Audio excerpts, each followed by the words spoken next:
Welcome back, everybody. It's Marilyn. And Allegra. Today we have a lit Chipotle mukbang. Yeah. I got carnitas and lettuce and cheese and tomato, you feel me, with brown rice. Pretty much like a protein bowl. And what you got? I have white rice and lettuce and black beans, chicken and steak.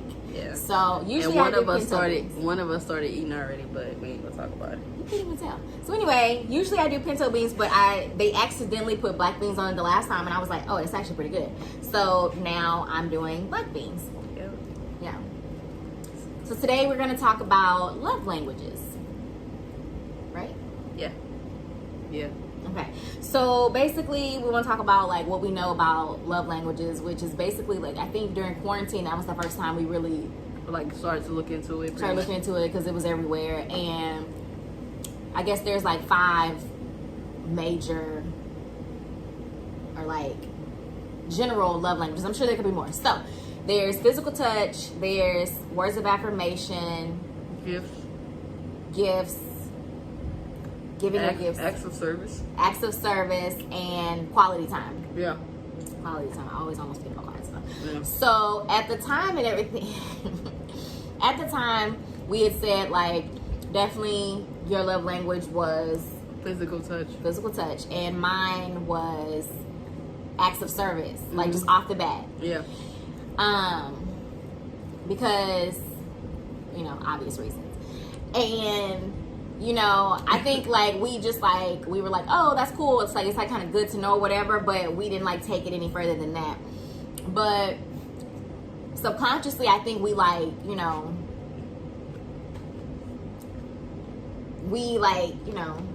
what? we basically like cater to each other using our knowledge of love languages. But it's like subconscious.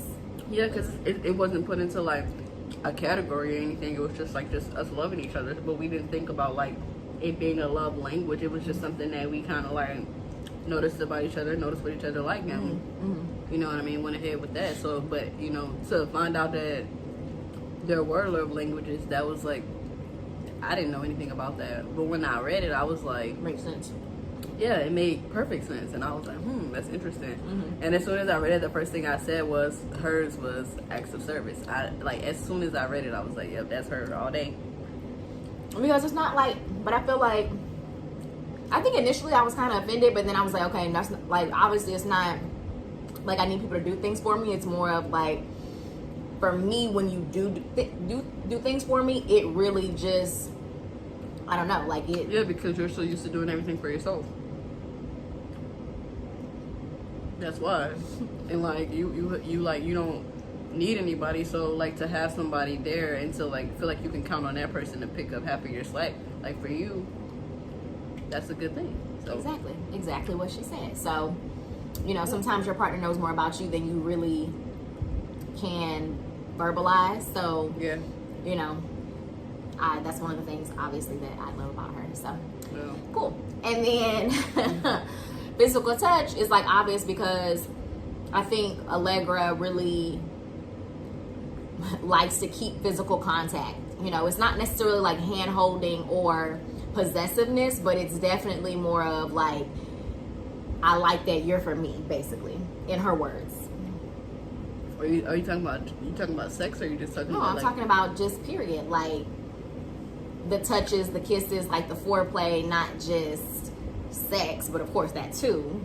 I think that for me, physical touch in the relationship with Marilyn is like my main love language because she already mentally stimulates me. So for me, that's not something that I look for or need or whatever the case may be.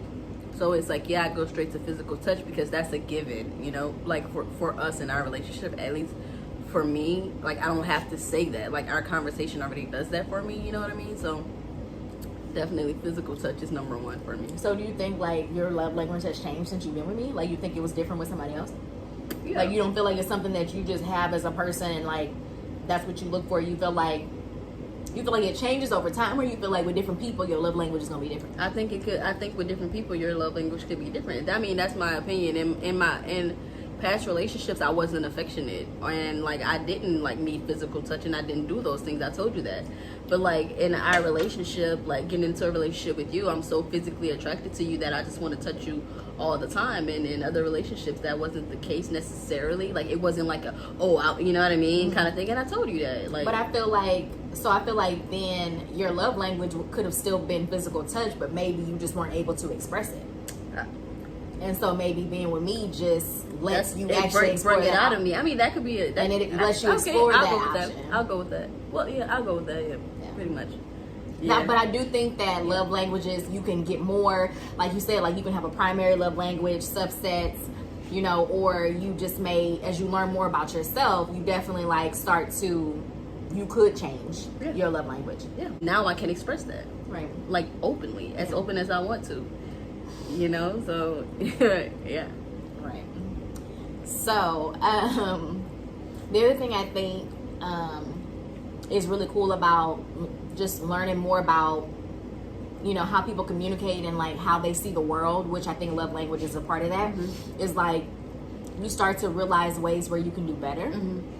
I definitely think that recently we had a situation where, you know, I was forced to acknowledge that my love language is very different than hers on a more conscious level, because, you know, I show my love through, you know, doing things, acts of service, you know, gift giving, and you know, I felt like words of affirmation, but you know, it was different for her though. So she perceived it in a different way, as far as like she needed more verbal communication on how I felt about her, and it literally like it shocked me, and I was just like immediately offended, honestly. Yeah, immediately offended.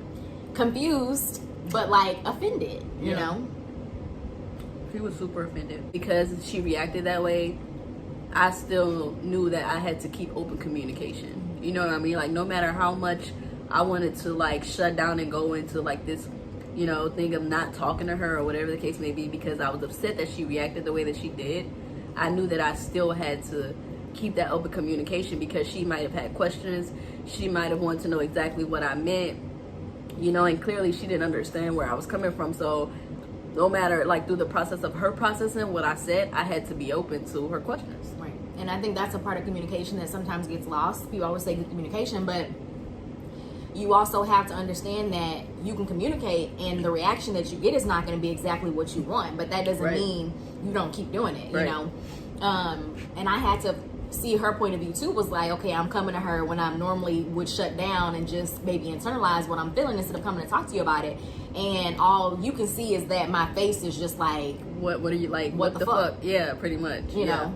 So, you know, I think sometimes people expect things to be resolved and very her quickly. facial expression is, listen, off the wall. Yeah. You can see everything on my face. Everything. So I think, you know, it definitely like, sometimes people expect resolutions right then and there, but it's like we had to like sit and kind of talk about it, but then like move away from the situation and then kind of talk about it again, move away from it, and then come to an even bigger like aha moment of like, you know, like I get your point, I get your point, and realize that we had secondary love languages too. So mine is acts of service, but it's also words of affirmation. And then physical touch. And for Allegra, it's physical touch, words of affirmation, and then quality time. Right? Yeah. So for me, you know, I felt like I was given those verbal things, but I had to understand her perspective as well. And at the end of the day, it's like, okay, you may not understand it immediately because your perception is clouding that. But at the end of the day, it just means do better. And I think that's the point where that's where I finally got to. Like when you get into a relationship, like you have to realize that you can't just go into every relationship the same way, and it's like you have to learn that person, and you learn how to love them, but then they change, so then the way that you love them has to change as well. Like that person's not gonna always be the same person that they were when you first met. Like for example, when her and I first met, we didn't have responsibilities together, like so acts of service probably wasn't her love language immediately, because I mean, she like, I don't need you to do anything for me, you know what I mean? But then like once she became vulnerable and, you know, her and I fell in love, then it's like, okay, now I don't need you, but I wouldn't mind, you know what I mean? And now it's just like, it could be something simple like showing up to her job unexpected just to see that smile on her face is like something that I like want to do every day. And it's not because she wants me or because she needs me to, it's just because like to get that reaction from her and to see how she feels about me is like it's amazing. So yeah. So I actually didn't tell you this, but I posted on one of the groups that I'm in on Facebook for advice. Oh, okay. And Allegra's a very private person. Yeah. Very, very private person. Yeah. So basically I just said, you know, my fiance, you know, let me know basically that I'm not lacking, but that I need to do better. And, you know, I was asking kind of like for advice or suggestions on how to be more verbally affectionate when I feel like I'm already doing that, while it also still being very genuine. And I got some really, really good feedback. So, you know. Like what? Like what's good feedback? One of them was an app called, I think,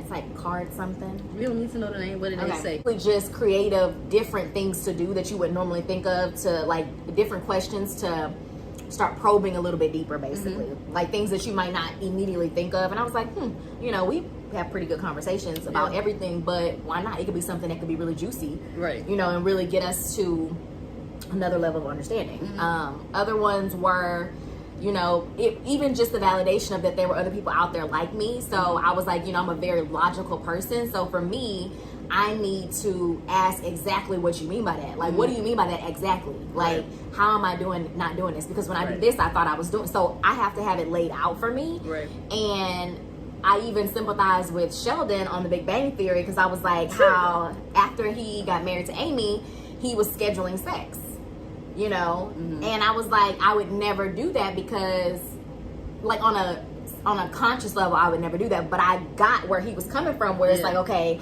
I know this may be something that my partner wants and that it's not necessarily a priority for me. So how can I make sure that I'm giving her what she needs? And so, you know, I just thought that it was really cool to get feedback from other, you know, and be able to have a dialogue that I think, you know, may help us, you know, in the future. So that was pretty cool. Yeah. How do you feel about that? I mean, I don't know. I'm processing. Like, I'm processing. Because, like, I don't know if you, like, really understood what I meant when I said that, you know? Because I still don't feel like maybe you fully understand what I'm saying. Well, tell me. Like, I'm not saying, like, throughout our relationship or throughout, like, all day or every day. I'm talking about just in those moments. Right. And that's it. No, I get that. Because I was like, that's it. Because when I was telling you, like, all the things I remember, and you were like, yeah, no, I get you. Yeah. I was like, so maybe, I think it was that moment where you said something, and I didn't be verbal. And I didn't confirm what you said. I could have just, instead of being, like, hard or whatever in that moment, I could have just been like, yeah, baby, of course. I just want you to be direct. Which is something that you should be good at. You're direct all the time. Yeah, exactly. Like, so yeah, but like outside of that, yes, every day, all day. Shit, like, no, I get you. Come on, bro. Nah.